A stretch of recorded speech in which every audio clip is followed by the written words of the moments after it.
Des Moines Register Political Soapbox.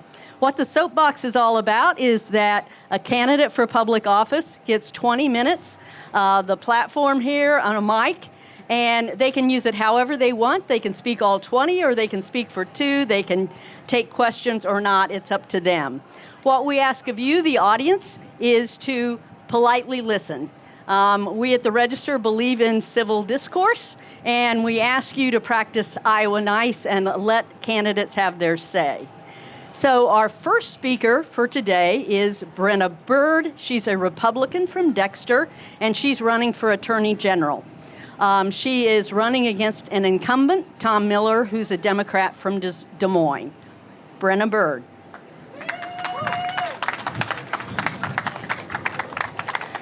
Well, thank you, Carol, and thanks for giving us the opportunity today. We appreciate it a lot. It's a great day to be at the State Fair, isn't it? Yeah. So, and thanks for being here. I'm Brenna Bird. I'm running for Attorney General, and I have with me some family. I have my husband, Bob, right here. Yeah. I have Beckett, our son, and we have my sister, Sarah, too, who's a teacher. So my son, Beckett, who's about to turn 6 in 5 days, right, Beckett? He is so ready for that. He told me he would give a speech all about Minecraft. So if you know a 5-year-old, that's their favorite topic. But we've got some other things to talk about here today, right, Beckett? Yeah. So I'll just give you a brief introduction to some of my background so you know that. But I was born and raised on a farm near Dexter. And in fact, today, my husband, Bob, and our son, Beckett, we live on the family farm in the house my grandpa built in rural Guthrie County. So gotta say, we're living the dream. And I get to serve as Guthrie County attorney, a prosecutor. And I enjoy serving our local community, helping to keep our area safe, and also getting to work with law enforcement. But I grew up on the farm, and the farm living probably taught me one of the most important things I have needed in life, and I sure didn't appreciate it at the time, but it's the value of hard work, right? There's nobody lazy on a farm. It doesn't work that way. And I was raised with the principle that you don't get to eat breakfast until your animals eat. So we always took care of feeding and watering our animals before we got our breakfast in the morning. And if you know what it's like on the farm, we did that in the dark, right? And it didn't matter if it was cold, rainy, hot. It didn't matter what the weather was. The animals ate first. You work hard. And that's been something that has really come in handy as we've been campaigning for Attorney General, because we work in all 99 counties, all across our state. And what is something that we hear when we're in different counties? They just haven't seen our Attorney General. He hasn't been there. He doesn't know them. Even if they've spent their entire career in law enforcement in Iowa, I meet all the time with sheriffs that have never met him. Not once. Not even shook his hand. So, that certainly will change when I'm Attorney General, because I believe in working with law enforcement. That's what I do as a prosecutor.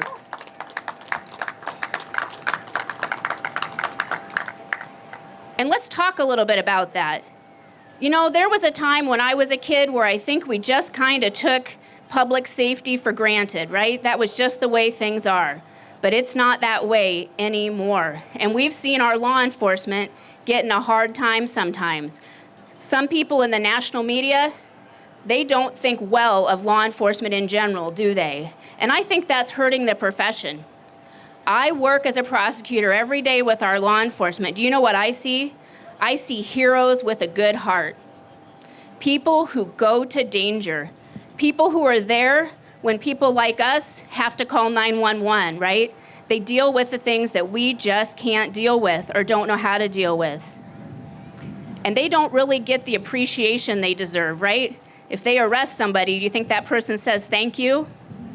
Not usually, although sometimes a couple years later, we've had people come back and say, that was the moment that changed my life. I realized I needed to get sober for my kids. That's the kind of thank you that makes it all worth it, doesn't it?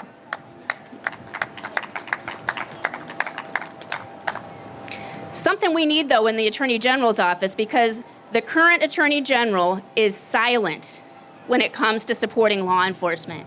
He was completely silent when we were hearing all about the defund the police. Did you ever hear him speak up in favor of law enforcement or talking about the important job they do? No, we sure didn't, did we? But when I'm Attorney General, we will back the blue and we will work with law enforcement.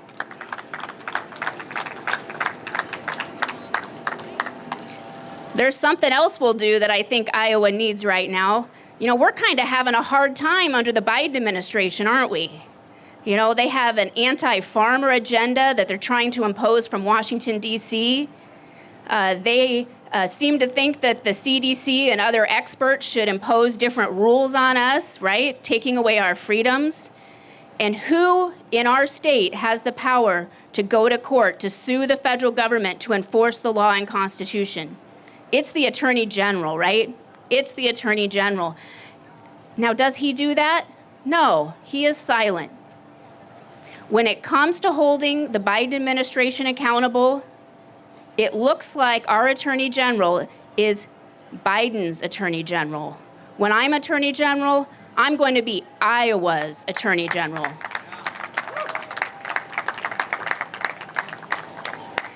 And we know he knows how to file lawsuits because he joined a lot of lawsuits against the Trump administration. Remember that? But now that we're here and we're facing what we're facing from the Biden administration, he is silent. He is sitting on the sidelines.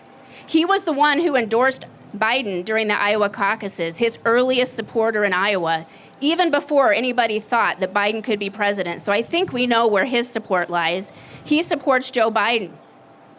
Now, what's going to happen after the election this fall?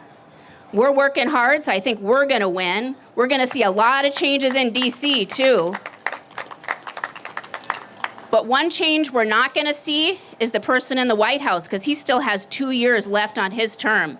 And what's he going to do? He's going to double down, right, on some of his unconstitutional mandates, on his regulations. And instead of being able to use Congress to get some of his things through, he's going to work on executive orders, other types of overreach, interpretation, administrative rules, that sort of thing, the things he'll try to do from the executive branch. And it will become even more important that Iowa has an Attorney General who will stand up for freedom, who will stand up for farmers, and who will enforce the federal Constitution and laws on the federal government.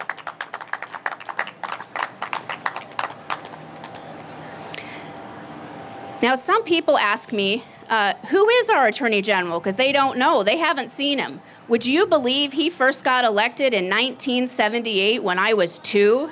Okay? I'm 46 now, and we've had that same guy in there. And you know, when he first got in there in the 70s and 80s, he was doing things. I remember some of that. But now you go to the 90s, he starts to slow down. You know, you look at the last 20 years, boy, nobody's seeing him anymore, have they? He's not out there working for Iowans like we expect our elected officials to be there. We expect them to be there so that we can tell them what our problems are, so they can see what's going on in our community. But Tom Miller, nope, he's stuck somewhere in Des Moines. He doesn't work for the people. And that is also something that's just very important, right? Because in Iowa, we expect the people who are working for us, don't we? We expect them to show up. We expect them to listen to some of our concerns, and we expect them to get something done. But not Tom Miller. He's a lazy liberal. He's not working for us. He's not doing the job that we need to get done.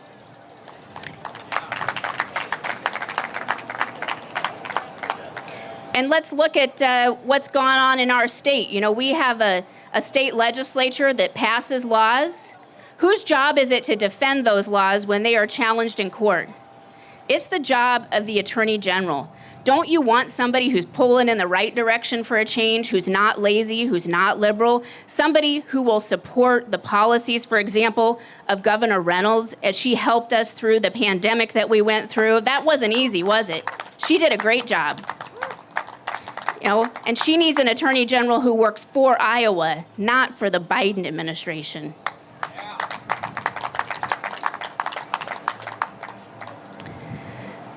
I'm going to tell a little story, if I could, because I think I want to give you an example of some of the things we're going to talk about when I'm Attorney General.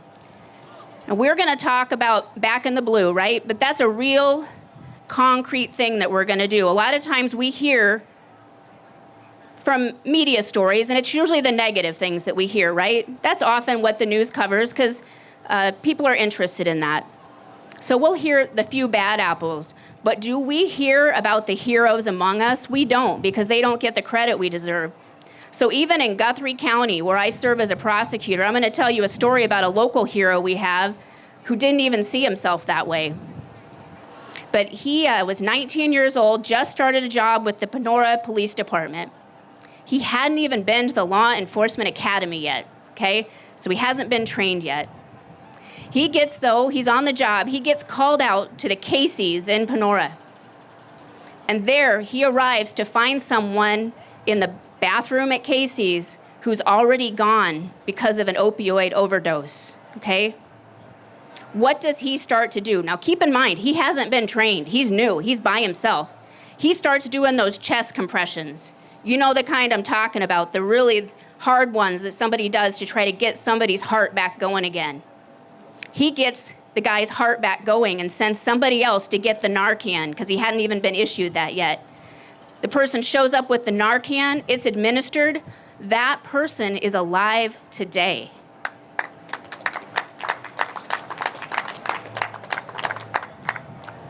And then the neatest part of that story is that when I saw him at the courthouse next, when he was coming by my office, I said, Derek, wow, you saved somebody's life. Congratulations.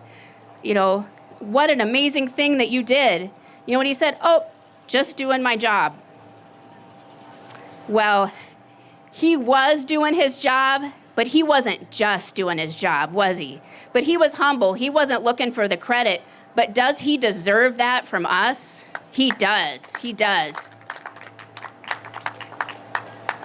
And when I'm Attorney General, we're going to talk about that. I've been traveling all 99 counties building those relationships with law enforcement. I meet with sheriffs, police chiefs, others in law enforcement, jailers, dispatchers. I want them to know that we all need to be working together for our public safety in Iowa. I want to be working as a team. And as I'm meeting with sheriffs, and I just met with one that used to be head of the Sheriff's Association, Sheriffs and Deputies, okay? He also used to be head of the organization that has all the county officials in Iowa. He's been sheriff for 22 years, and that doesn't count the time he spent as a deputy. Would you believe that he has never met Tom Miller? Well, I think it's time we don't have a lazy liberal as our Attorney General anymore, right? When I'm Attorney General, I'll work for you, and I'll work with the sheriffs and law enforcement.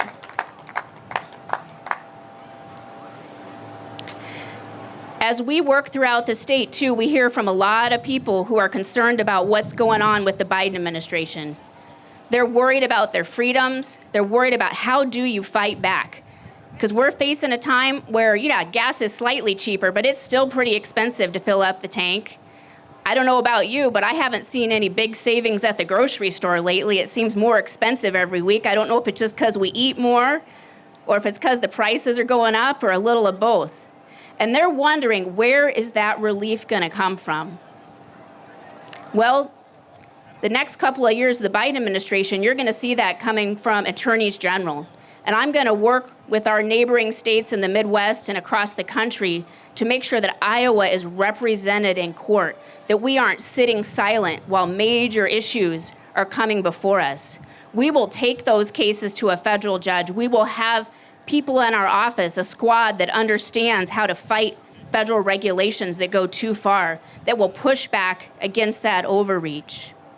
We will work on that. And I have news for Joe Biden when I'm Attorney General. I'll see you in court, right?